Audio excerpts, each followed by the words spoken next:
Hello दोस्तों, study 786 में आपका बहुत बहुत स्वागत है दोस्तों। आज हम बात करते हैं 1853 मतलब 1853 के चार्टर एक्ट। 1853 का चार्टर एक्ट है क्या? ठीक है दोस्तों, 1853 का चार्टर एक अंतिम और आखिरी एक्ट भी था ये। ठीक है, ये आखिरी कंपनी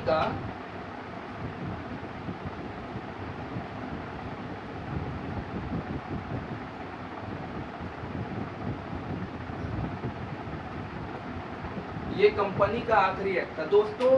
आपको ये सारी महत्वपूर्ण इसकी बातें हम बताने जा रहे हैं दोस्तों।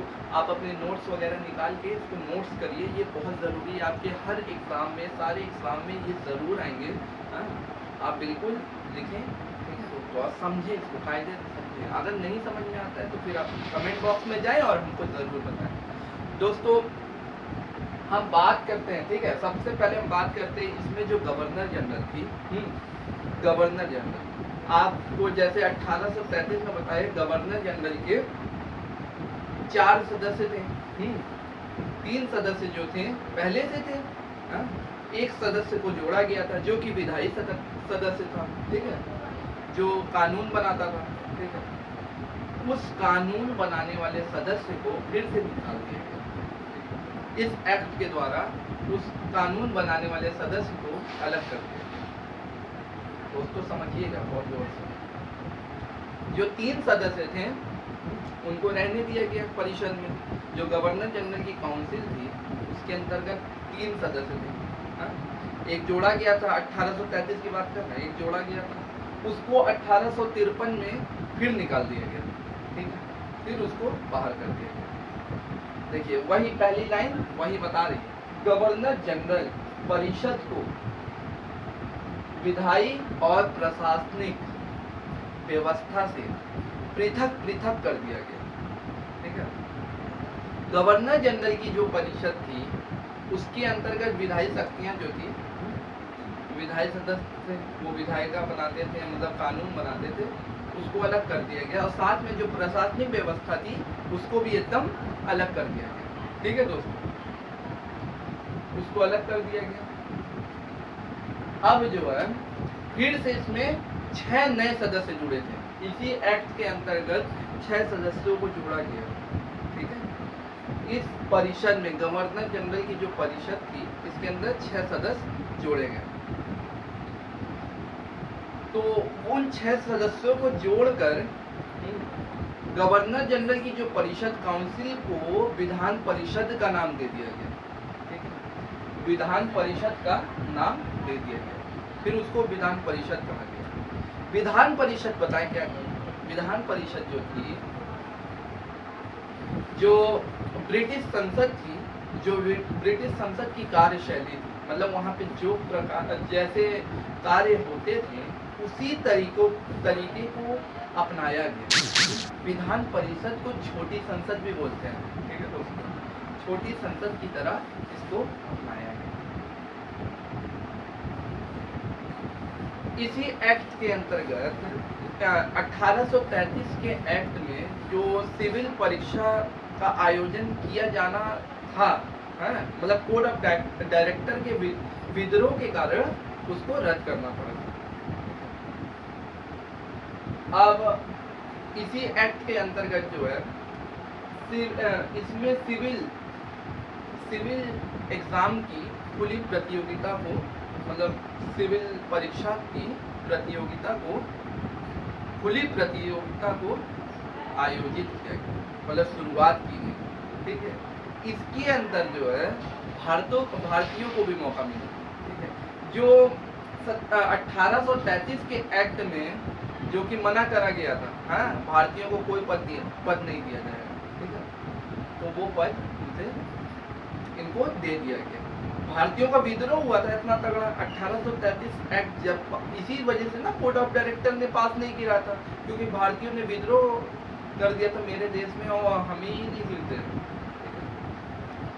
तो फिर भारतीय भी एग्जाम देने लगे, मगर इसमें एक शर्त रखी गई, जो भारतीय मूल के लोग रहेंगे, जो मतलब शिक्षा को महत्व देंगे, मतलब पढ़ना चाहेंगे, जो इस एग्ज़ाम को देना चाहेंगे, उनको एग्ज़ाम देने के लिए लंदन जाना होगा, ठीक है, इंग्लैंड जाना होगा, इंग्लैंड में लंदन में उनका एग्ज़ाम होगा, ठीक है दोस्तों, इस बात को याद रखिएगा। सिविल खुली परीक्षा तो मतलब खुली जो प्रतियोगिता थी उसको तो खोल दिया गया, मगर उनको एग्ज़ाम देने का अवसर भारत में नहीं दिया गया। अब सोचिए, इतनी दूर भारत के लोग इतने विकसित नहीं थे, इतने पैसे वाले नहीं थे, तो कैसे जाते उतनी दूर एग्ज़ाम देने के लिए। एक तरीके से मतलब एक चैलेंज तो ही था, तो इस तरीके से खोली तो गई, मगर परीक्षा देने के लिए इंग्लैंड जाना पड़ता। ठीक है दोस्तों, अब हम बात करते हैं, हाँ एक बात और इम्पोर्टेंट बात, इसको लिखिए, इसमें सिविल जो परीक्षा प्रतियोगिता थी, खुली प्रतियोगिता थी, इसको मतलब इसकी स्थापना जो है इस एक्ट के 1 साल बाद हुई थी, मतलब 1854 में इसका प्रावधान के अवसर पे इसको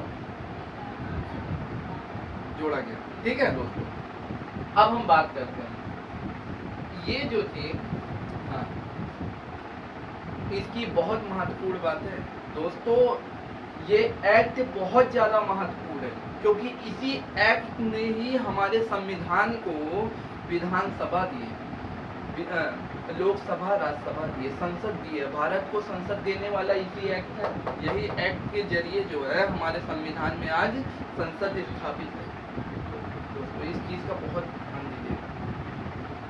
हाँ, इसके अंतर्गत जो भारत में ब्रिटिश सरकार जो मतलब जो ब्रिटिश राज्य वाले क्षेत्र थे, जैसे पूरे ब्रिटिश में तो मतलब पूरे भारत में तो ब्रिटिशियों का मतलब राज्य हो गया था, अंग्रेजियों का राज हो गया था, तो इस प्रकार जो है ब्रिटिश जो सरकार थी, तो कंपनी का शासन को खत्म करने के लिए वो खुद को मतलब नियंत्रण में करने के लिए खुद मतलब जैसे यहाँ पे लगता नहीं है राष्ट्रपति शासन, डायरेक्ट राष्ट्रपति का रहता है, तो उस प्रकार जो ब्रिटिश के सम्राट थे, जो ब्रिटिश के सम्राट उस समय थे, उनके अधीन में चला गया। इसके पहले भी रह चुका था, जैसे 1773 के रेगुलेटिंग एक्ट के पहले वो महारानी विक्टोरिया के ही अधीन था, पूरी कंपनी जो थी उसके अधीन थी। तो देखिए ब्रिटिश सरकार के अधीन भारतीय राज्य पर कब्जा किया गया, डायरेक्ट सम्राट का भूकंप चलने लगा। अब कभी भी अब ये भी निश्चित हो गया, हाँ, कंपनी का शासन जो है अब कभी भी खत्म हो सकता है, और सही में ऐसा हुआ भी। 53 में ये पास हुआ, 5 साल बाद, हाँ, 5 वर्षों बाद 1858 में इसको समाप्त कर दिया गया, मतलब खत्म हो गया, कंपनी का शासन खत्म हो चुका है। ठीक है, और एक बात इसमें हमने लिखी नहीं है, ये बहुत ही इंपॉर्टेंट बात है,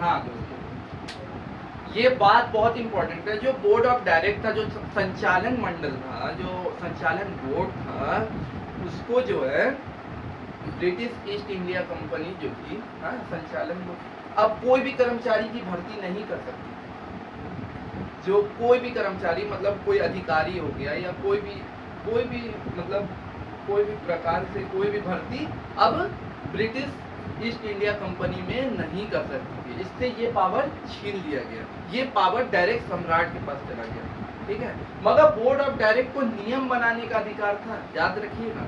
बोर्ड ऑफ डायरेक्टर को नियम बनाने का अधिकार था।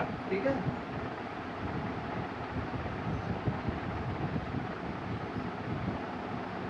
ठीक है, नियम बनाने का अधिकार था दोस्तों, इस बात को नोट करिएगा। बोर्ड ऑफ डायरेक्टर को नियम बनाने का अधिकार था, मगर नियम बना के सम्राट को सौंपेगा। सम्राट को अगर नियम अच्छा लगेगा, हाँ, तब वो नियुक्ति वही करेगा। ठीक है, ये थी कुछ 1853 की बहुत ही महत्वपूर्ण बातें आपको जो हमने बता दी। ठीक है दोस्तों, अगर इस वीडियो को अच्छा लगा हो, आपको समझ में आया हो, तो बिल्कुल लाइक करिए और सब्सक्राइब करिए, और बिल्कुल आप जो है नोट्स उठाइए और मतलब आप नोट्स करिए, क्योंकि ये आपके बहुत काम आएगा। ठीक है, जो कुछ बातें अगर रह गई हों तो आप बिल्कुल कमेंट बॉक्स में जाइए, उसको बताइए, हम भी जाने। ठीक है, नमस्कार।